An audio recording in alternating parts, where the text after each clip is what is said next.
Welcome back, guys, to Photoshop Basics Episode 2. Today we're going to cover the spot healing brush tools and the clone stamp tools. Now in Episode 1 we went over the lasso tools, selection tools, things like that. So I'm going to be using a lot of those tools, so if you didn't watch that episode, please go watch that one first because I'm not going to recover all of that in this one.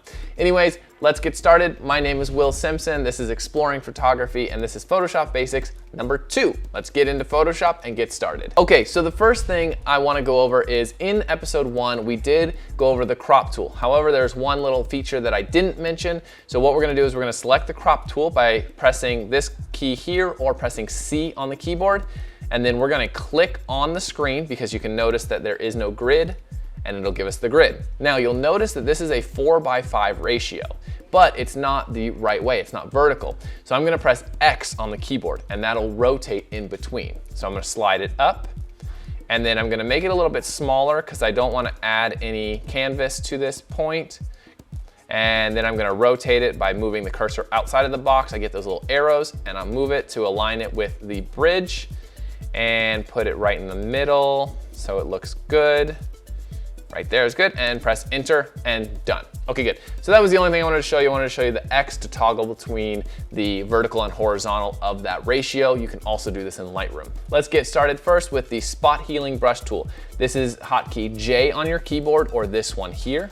So let's press J. If we right click on it, we get a bunch of other features that can be used. We have the spot healing brush tool, we have the healing brush tool, the patch tool, and the content aware move tool, and the red eye tool. Tons of tools for selecting. I have never used the red eye tool, but it's kind of self-explanatory. I don't really use the content aware move tool, and I don't really use the patching tool.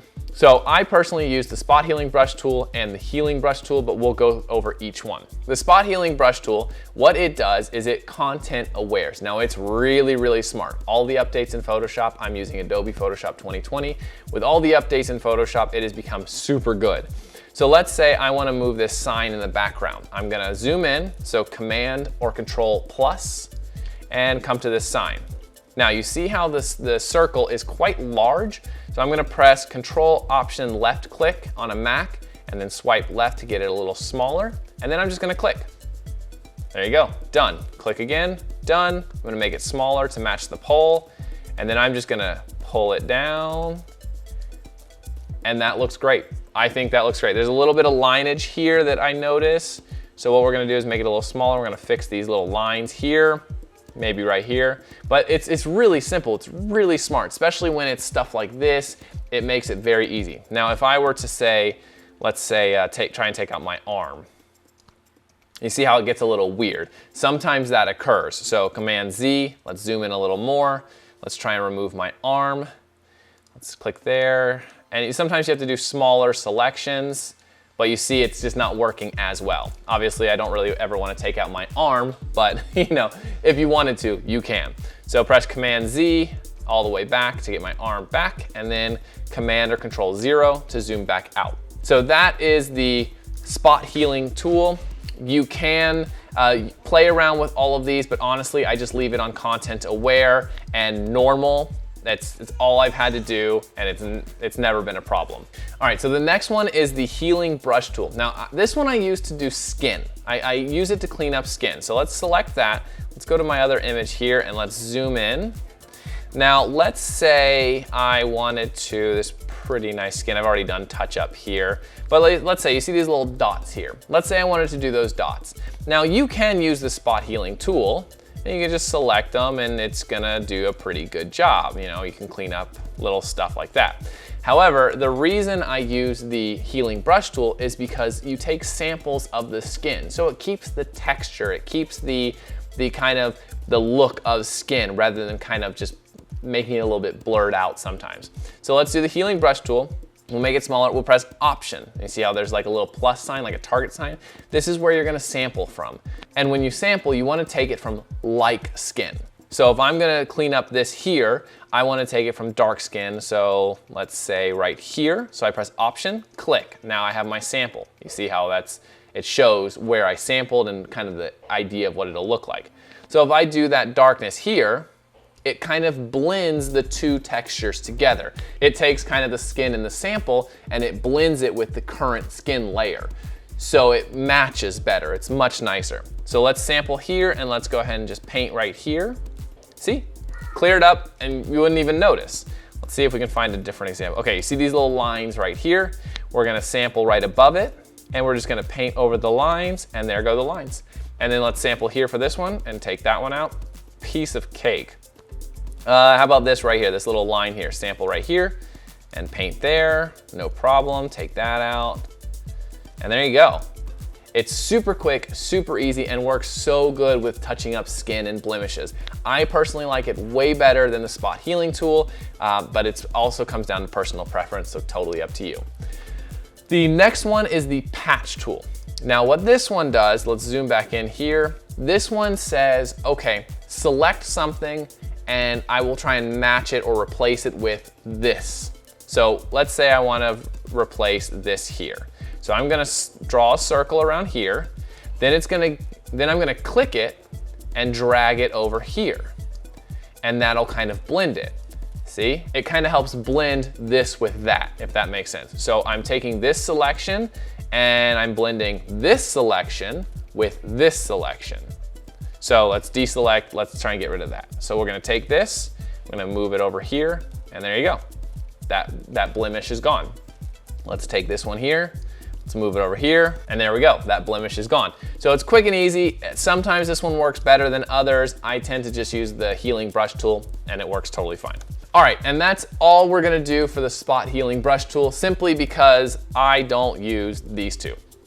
Not yet, at least. When I start using them, I'll make another video. For right now, these are the only three I use, and they work amazing. So practice with those, learn those, and I'm sure that's probably all you'll end up needing. Okay, the next one is the clone stamp tool. So let's click that, let's go to this image. Now this image was submitted by Brandon. His Instagram is Brandon, B-A-E-R _. Now he submitted this image for one of my Edit My Photos videos. You can see that, it's also up on the YouTube channel. And the reason I wanted to show this one is because the clone stamp tool works really good for this one. When you're trying to remove people and you kind of have to reconstruct, so to speak, this whole image. There's no data for me to use because these people are in the way. So what we're gonna do is we're going to get rid of them by using the quick select tool, the clone stamp, and the spot healing tool. It's kind of a mix. So what we're gonna do first is we're gonna crop it to straighten it out. We're gonna zoom in a little because the image is just too big for me. There we go, let's zoom in. Okay, so what I did was I took the quick selection tool, W on the keyboard, and I selected this section of this, this barrier here. And then what I did, let's get rid of this. Don't need that. Okay, good. So I took this selection and I pressed Command or Control J. This creates a copy of that selection. If you look over here, now I have a layer of this selection. If I turn off the background by pressing the I still have that selection. So I'm gonna click this selection, I'm gonna press Command or Control T, which puts me in the transform, right click on it, and I'm going to flip horizontal. So now I have it backwards. Then I'm gonna drag this over here, and I'm gonna align this with what I think looks good. Remember, you're gonna have to reconstruct this whole thing. So let's align it with right here. You see how right here, you wanna line it up there. The least correction you have to make, the better. So we'll line it up there, and we'll press Enter. Okay, good. Now what we're gonna do is we're gonna press S for the clone stamp tool. This tool here, S is the hotkey, and we're going to then make a sample of part of the image to then stamp. Now the cool thing about this tool is you can do it with different levels of intensity, like your opacity. So if I did 100%, right, I could paste his head right there. I press Option, get that little target button, and I can paste his head wherever I want. But if you lower the opacity, let's say to 50% and press Option and select it, it's gonna be less. See how it's a lot more faded out. So you can adjust the opacity of the stamp, and that works really well on certain types of edits. So just remember that you can adjust the opacity and the flow of the stamp. You can also adjust the blend modes, which we'll get into later, but for now, just leave it at normal. So let's remove all of that. And what we're gonna do is we're going to, so there's a post here. We're gonna say that there's a post here. So we're gonna take Option, we're gonna sample right here. We're gonna bring this and we're gonna match it up right there. Now, once you have it lined up, the stamp tool is gonna follow you. So if I click that, you'll notice that the target, you see how there's a target that appears on where it's taking that clone from. So then we can just drag it down. Oh, 50, okay, hang on. Let's back up. Let's lower this to make this 100%. Take a sample right here. You see how it gives you an example of where the stamp is. So we're just gonna line that up with the ridge here and the post line there. We're gonna click, we're just gonna drag it down. And that gives us a beautiful clone. And we just do this all the way to here. Remove her. Okay, good, that looks good. Up here, and it's super easy at this point. Now, this here we have to remove. So there, he's all gone. So now let's press the lasso tool, and we're gonna zoom in here, and we're gonna just select this part. Perfect. The feather is 10, so we're gonna put the feather at 0. Let's try this again, because we want it to be really exact. Okay, good. Let's select the stamp tool again by pressing S, sample up here where the ridge is, and then we're just gonna find the place that looks good. Looks good. And the reason I made that selection is because now I can stamp that information in there without it going on this ledge here. So let's deselect. Now, that doesn't look good, does it? Not at all. That looks terrible. So what we're gonna do is we're gonna then press J, the spot healing tool, and then we're gonna clean up these edges. And that's not looking good. Oh, I know why. Let's go back to the selection of the person.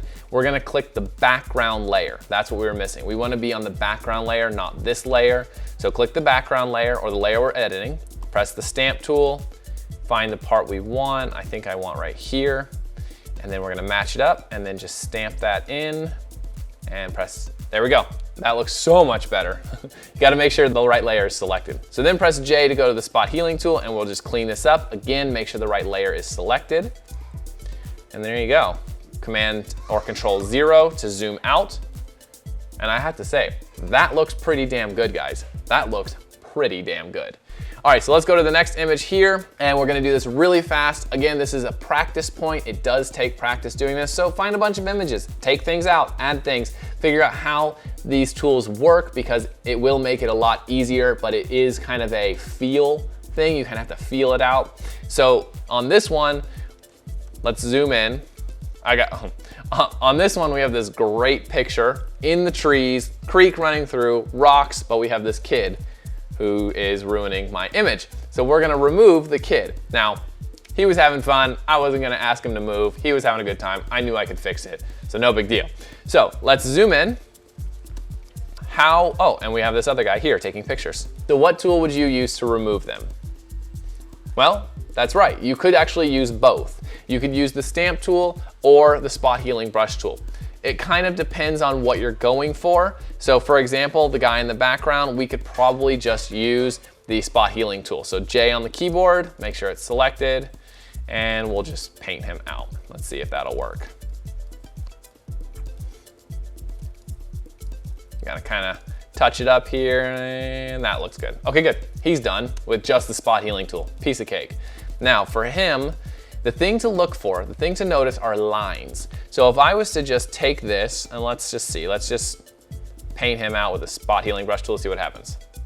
So that could work, but the problem is you see this rock. Well, the rock abruptly stops, and then it carries on over here.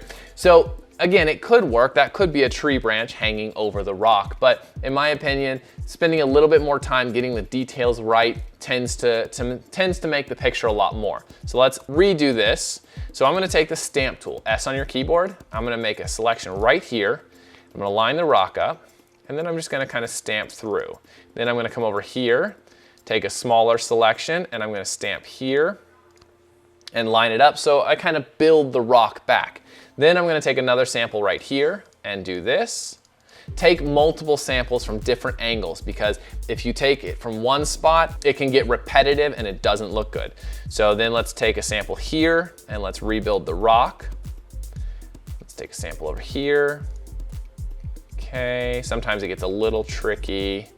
We might have to do a little bit of manipulation here. Let's take one from over there. We go. Let's take one from there. Good.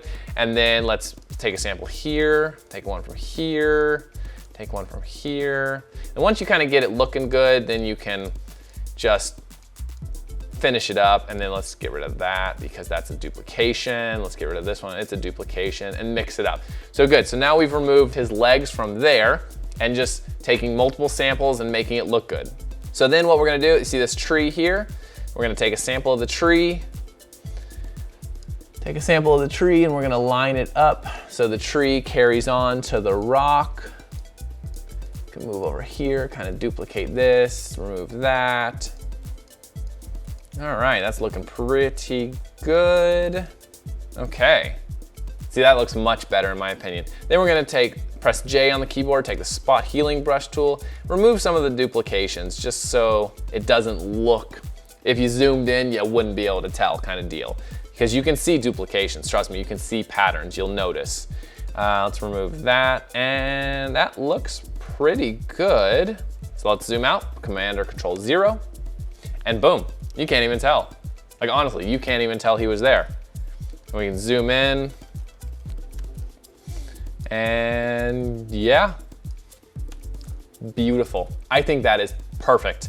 So again, it does take a little bit of practice, but it is time, you know, it does take time. Don't expect it to be a very fast thing at first. You need to really kind of create what looks natural and spend some time figuring it out. I've spent a lot of time and I'm nowhere near perfect. I'm just teaching you what I've learned because these are the pieces of data that I found were missing. So I hope this video helps you out. If you guys have any questions, feel free to comment below. I recommend watching this video over and over and over again and have Photoshop open and practice and go along with it because it will make a huge difference and it will speed up your ability much faster.